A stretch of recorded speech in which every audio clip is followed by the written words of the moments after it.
चत्वारि शृङ्गात्रयस्य पादा द्वे शीर्षे सप्तहस्तास्य त्रिधा बद्धो वृषभोरुरवीति महो देवा मर्त्या आविवेश महो देवो मर्त्या आविवेश सत्त्वमिवादित उदापुनन्तो यत्र धीरा मनसा वाचमकृत अत्रा सखायः सख्यानि जानते भद्रेषां लक्ष्मीर्निहिताधिवाची भद्रेषां लक्ष्मीर्निहिताधिवाची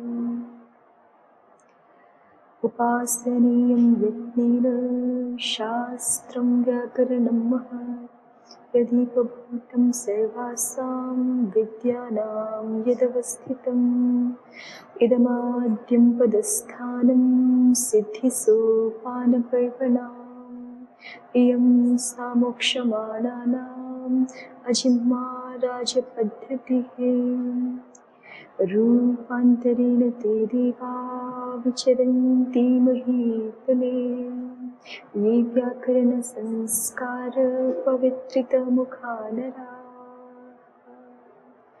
ॐ श्री परमात्मने नमः।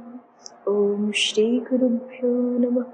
ॐ सर्वेभ्यो नमः।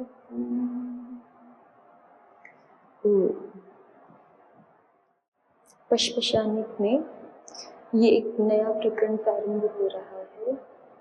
अथ व्याकरणम् इत्यस्य शब्दस्य कः पदार्थः। अथ व्याकरणम् इत्यस्य शब्दस्य कः पदार्थः। व्याकरण इस शब्द का क्या अर्थ है। ठीक है, व्याकरण पद का अर्थ क्या है ये पूछ रहे हैं।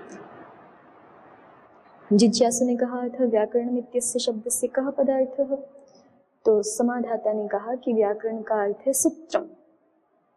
व्याकरण इस शब्द का अर्थ क्या है, सूत्रम, ऐसा कहा। प्रदीप देखिए, अथेति उक्तमिदं न चान्तरेण व्याकरणम् इत्यादि तत्र पक्षद्वयपि दोष दर्शनात् पदार्थ प्रश्नः।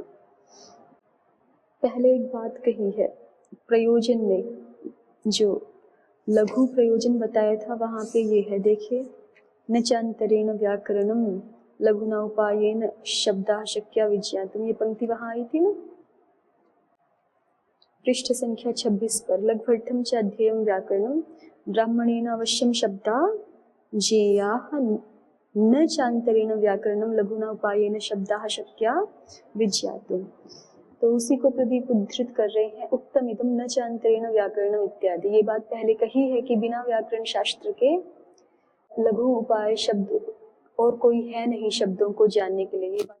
और तत्र पक्षद्वयेपि दोष दर्शनात् पदार्थ प्रश्नः, तो उस संदर्भ में दोनों ही पक्षों में दोष होने से आगे दो पक्ष हैं, वो अभी आगे आ रही है बात। उद्योतः व्याकरण पदार्थ विचारस्य संगतिं दर्शयितुमाह उक्तमिदमिति आदिना तस्मादध्येयं व्याकरणम् इत्यादि पुनः पुनरुक्तिर्गृह्यते।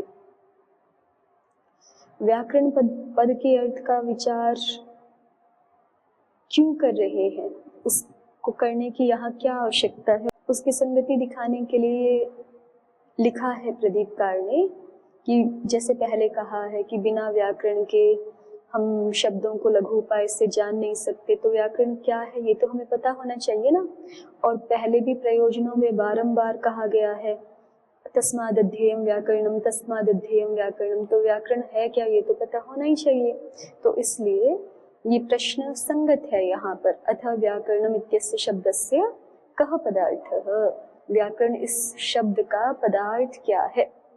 पदार्थ क्या है माने शब्दार्थ क्या है, इस शब्द का शब्दार्थ क्या है। तो सूत्रम ऐसा कहा। देखिए अब जिज्ञासु कहता है सूत्रे व्याकरणे षष्ठ्यर्थो अनुपपन्नः। सूत्रे व्याकरणे, माने व्याकरण के सूत्र होने पर। उत्तर यही दिया गया था ना, व्याकरण माने क्या है? सूत्र। तो जिज्ञासु कहता है सूत्रे व्याकरणे, अर्थात व्याकरण के सूत्र होने पर, अर्थात यदि हम व्याकरण को सूत्र स्वरूप मानते हैं, षष्ठी का अर्थ सिद्ध नहीं हो पाएगा, षष्ठी का अर्थ, षष्ठी अर्थ उत्पन्न नहीं हो पाएगा। कहाँ पे षष्ठी अर्थ उत्पन्न नहीं हो पाएगा? जैसे व्याकरण से सूत्रम, ये उत्पन्न नहीं हो पाएगा। जैसे मैं कहूँ पुस्तकस्य पृष्ठः, ठीक है, वो तो ठीक है ना? या हम कहें कि वृक्षस्य शाखा, वो तो ठीक है, षष्ठी अर्थ बन रहा है ना वहां पर। लेकिन व्याकरण से सूत्रम ये नहीं बन पाएगा। क्यों नहीं बन पाएगा? क्योंकि व्याकरण स्वयं भी सूत्र है, तो सूत्र से सूत्रम ऐसे अर्थ होने लग जाएगा, फिर तो वो तो ठीक नहीं है।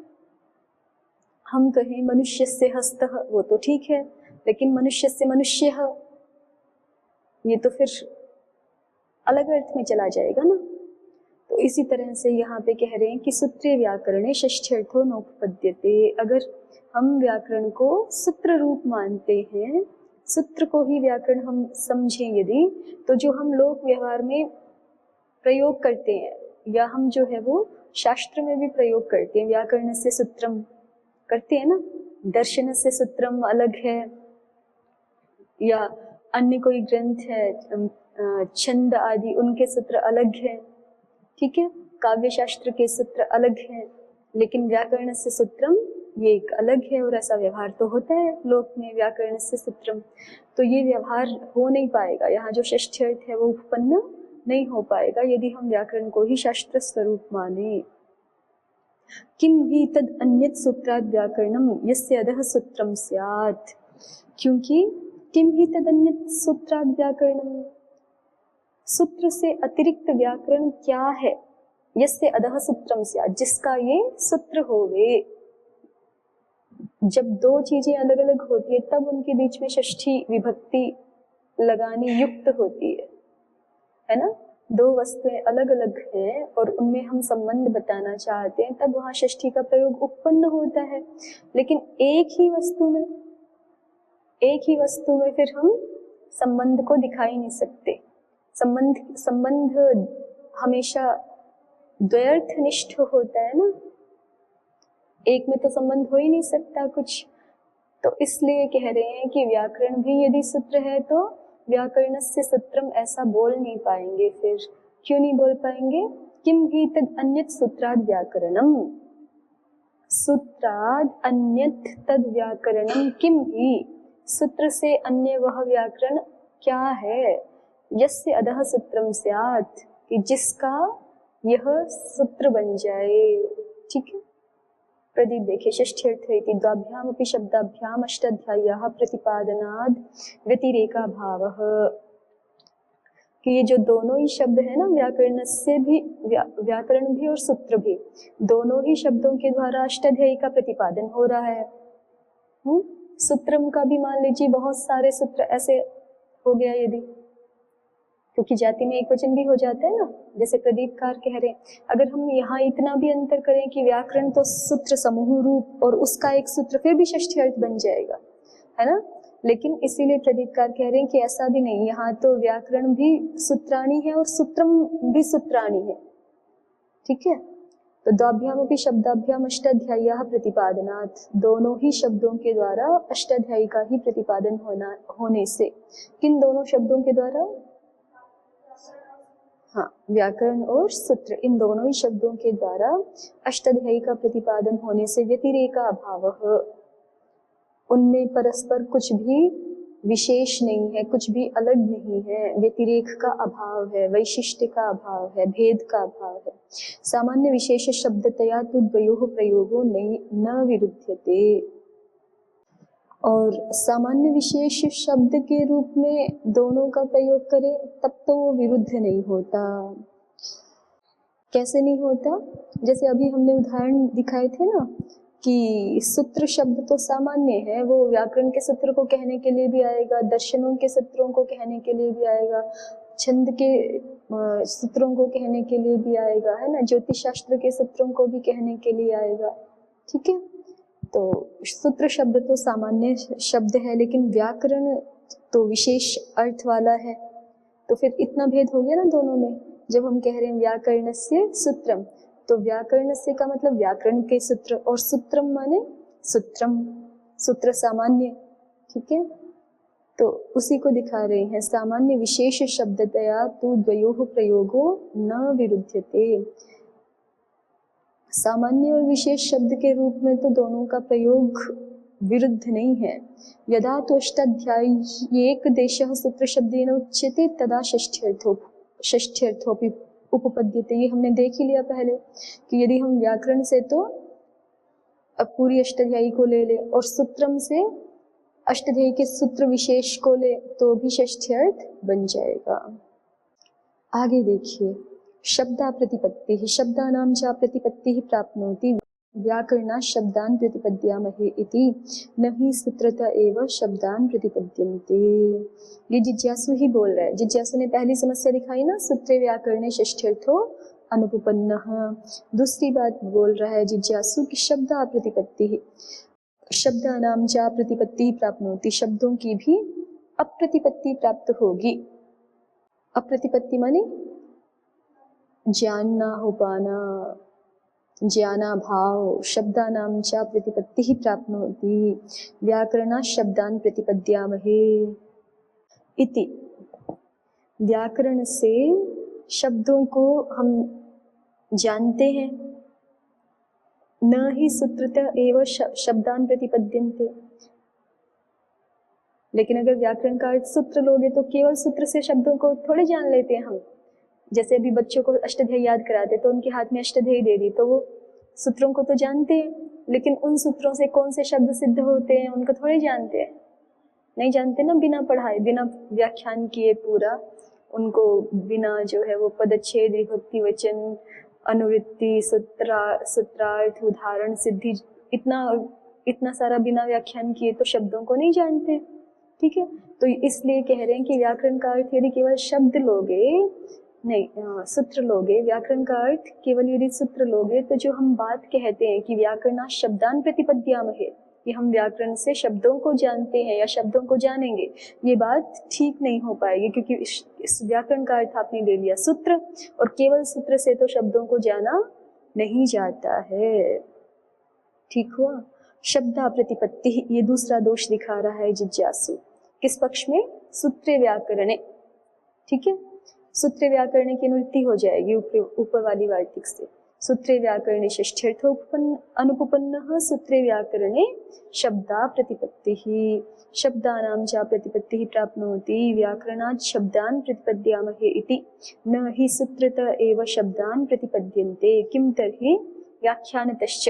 समाधाता ने पूछा, तो फिर यदि हम सूत्र से शब्दों को नहीं जानते तो कैसे जानते? तो कह रहे व्याख्यान से, जो अभी हमने बात की थी कि उसका बहुत सारा पदच्छेद, विभक्ति, वचन आदि से लेकर के सिद्धि पर्यंत व्याख्यान करना पड़ता है ना सूत्रों का, तब जाकर के शब्दों को जानते हैं, बिना उसके तो नहीं जानते।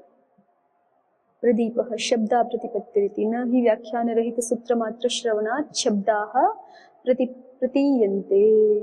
स्पष्ट है ना? व्याख्यान रहित हम सूत्र मात्र का श्रवण करें तो उससे शब्दों को नहीं जाना जाता है। ननु चेत् तदेव सूत्रम विगृहीतम व्याख्यानम भवति। समाधाता कह रहा है कि भाई सूत्र ही तो जब विगृहीत हो जाता है तो वही तो व्याख्यान हो जाता है। ठीक है, सूत्र को ही जब विगृहीत कर देते हैं माने अलग अलग उसके पद कर देते हैं, तो वही तो व्याख्यान बन जाता है। तो जिज्ञासु मना करता है कि नहीं, केवल विगृहीत किया गया मात्र सूत्र, विगृहीत मात्र किया गया सूत्र व्याख्यान नहीं होता है। न केवलम चर्चा पदानि व्याख्यानम। कौन कह रहा है? जिज्ञासु।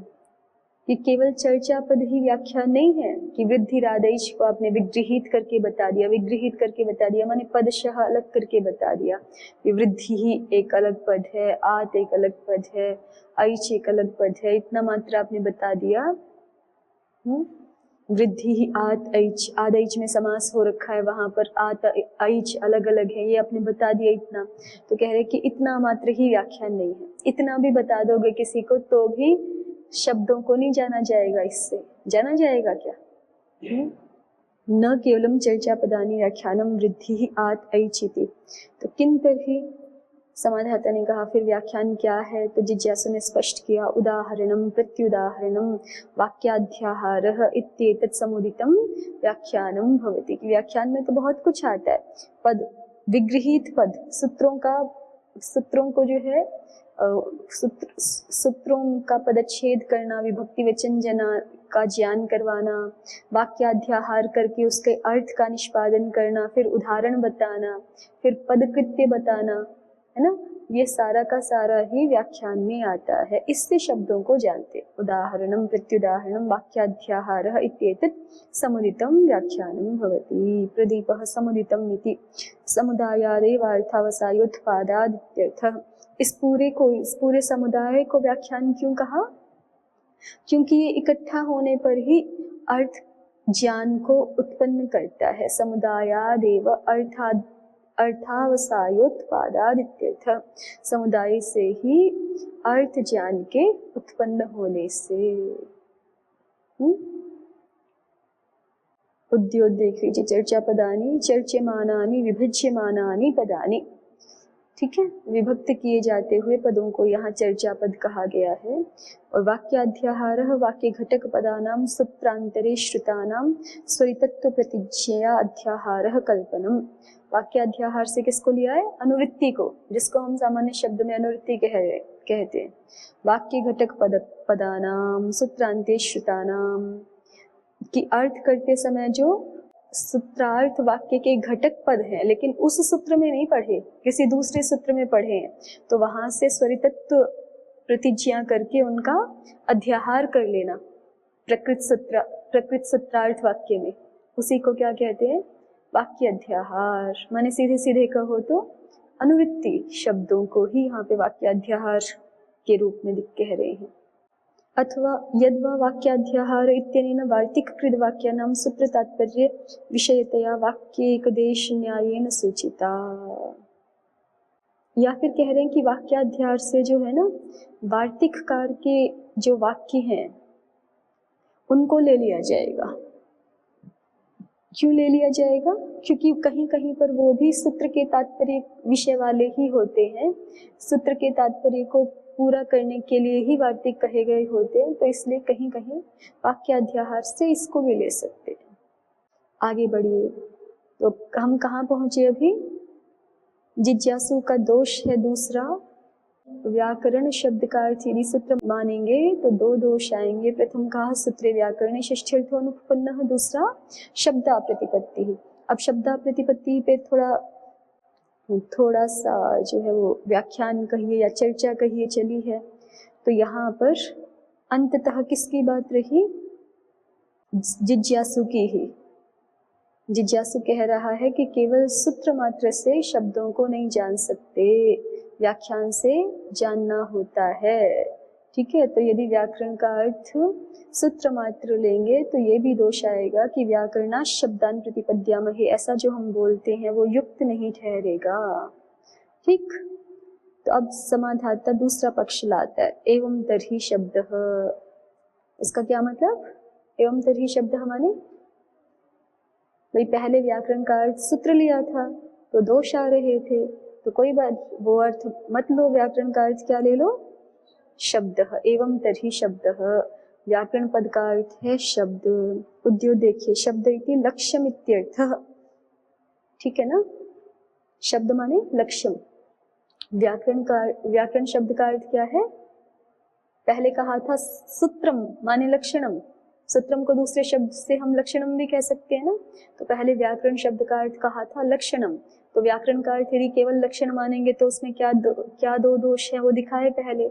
अब अर्थ समाधाता ने बदल दिया, ठीक है, क्योंकि समाधाता ने तो पहले सूत्रम ये अर्थ बताया था, तो ये इस अर्थ में दोष जब बता दिया तो समाधाता ने अर्थ बदल दिया कि ठीक है, फिर व्याकरण का अर्थ आप लक्ष्य, उदाहरण ये ले लीजिए। ठीक है, शब्द माने लक्ष्यम, उद्योग ने लिखा है ना, माने लक्ष्य माने उदाहरण, जो सूत्रों से सिद्ध होते हैं वो शब्द उदाहरण। लक्ष्यम इत्यर्थः अत्र पक्षे षष्ठ्यर्थ उपपद्यते। ये व्याकरण शब्द का ये अर्थ क्यों लिया? कह रहे हैं कि इस पक्ष में वो जो षष्ठी अर्थ वाला दोष था ना, वो नहीं आएगा। अत्र पक्षे षष्ठी अर्थ उपपद्यते, क्योंकि व्याकरण से सूत्रम, और व्याकरण का अर्थ क्या हो गया? शब्द या कहिए उदाहरण, ठीक है। तो वहां तो बन जाएगा व्याकरण से सूत्र, माने किसी लक्ष्य विशिष्ट से संबद्ध सूत्र। इस लक्ष्य का सूत्र कौन सा है पूछते हैं, जैसे अविकह बोले कि इसका सूत्र बताओ, अविकह का सूत्र बताओ, तो अवेहिकः बता देंगे ना, ठीक है। तो ये बात बन गई ना व्याकरण से सूत्रम। व्याकरणम का अर्थ क्या हो गया? शब्दः लक्ष्यम, लक्ष्यस्य सूत्रम। यहाँ पे तो बन सकता है षष्ठी, ठीक है। जैसे हम पूछ लें कि मार्ष्टि इत्यस्य किम सूत्रम, तो मृजेर वृद्धि आदि आप बता देंगे, है ना। तो यहाँ पे जब हम व्याकरण शब्द का अर्थ लक्ष्यम या शब्द ऐसा ले रहे हैं, उदाहरणम ऐसा ले रहे हैं, तब तो षष्ठी अर्थ उत्पन्न हो जाएगा, समस्या नहीं आएगी। और शब्दा प्रतिपत्ति हेतुता तु तदवस्था, लेकिन इस पक्ष में भी शब्दा प्रतिपत्ति हेतुता रूप जो दोष है वो तो बना ही रहेगा, क्योंकि व्याकरण का अर्थ ले लिया आपने शब्द, तो व्याकरण शब्दान प्रतिपद्या में तो हो गया, शब्दों से शब्दों को जानते हैं। ये बात ठीक नहीं बनेगी ना, शब्दों से शब्दों को जानते हैं, ऐसा होने लगेगा ना फिर व्याकरण शब्दान प्रतिपद्या में। तो फिर हम सीधे सीधे उदाहरणों से ही तो उदाहरण को नहीं जानते, पूरे व्याख्यान से जानते हैं अभी पीछे क्या क्या है, ठीक। तो ये जो पक्ष बदल दिया, इसमें जो पीछे वाले दो दोष थे उनमें से पहला दोष तो नहीं आएगा, लेकिन दूसरा दोष तो बना हुआ है, ऐसा उद्योतकार ने दिखाया। आगे बढ़िए। शब्दे ल्युडर्थः, यदि शब्दो व्याकरणम ल्युडर्थो नोपपद्यते व्याक्रियन्ते शब्दानेन इति व्याकरणम न हि शब्देन किंचित व्याक्रियते केन तर्हि सूत्रेण। समाधाता ने बोला है ना पीछे, एवं तर्हि शब्दः पक्षांतर। तो जिज्ञासु कहता है शब्दे ल्युडर्थः, शब्दे ल्युडर्थः माने शब्दे व्याकरणे, शब्दे माने शब्दे व्याकरणे,